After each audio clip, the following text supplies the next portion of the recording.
Sarah Bernhardt était pour Victor Hugo la voix d'or, et c'est pour elle que Jean Cocteau a inventé l'appellation de monstre sacré. Elle le mérite bien parce qu'elle a été la première star mondiale, la première actrice à être connue sur 5 continents. Pourtant, son destin n'avait rien d'évident. Elle est née en 1844 d'une mère courtisane, d'un père inconnu, et en fait, elle est envoyée en nourrice en Bretagne, et c'est le duc de Morny, qui était l'amant de sa tante, qui va la placer d'abord au conservatoire et l'aider à rentrer à la Comédie Française. Elle n'y fait qu'un séjour bref parce qu'elle gifle une sociétaire et ensuite elle va au théâtre de l'Odéon, puis intervient la guerre de 1870.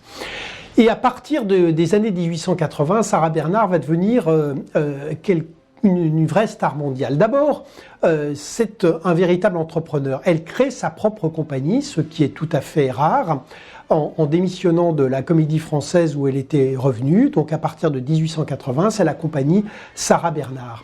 Ensuite, c'est une actrice qui ne s'interdit rien. Elle est extrêmement novatrice, elle joue des rôles d'hommes. D'ailleurs, Edmond Rostand écrira pour elle L'Aiglon. Elle est aussi une des premières à tourner pour le cinéma. En 1900, elle tourne le duel d'Hamlet.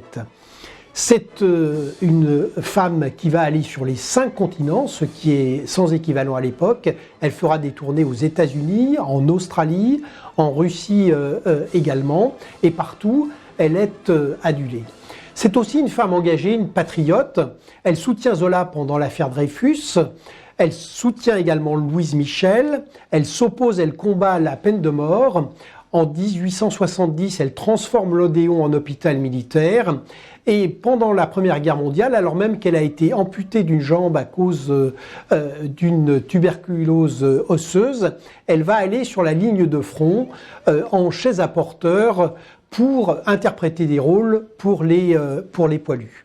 Et donc jusqu'à la fin de sa vie, en dépit de cette infirmité, elle continuera à jouer et elle va mourir en tournant un film pour Sacha Guitry en 1923. Et c'est la première Française à qui la République a réservé des obsèques nationales.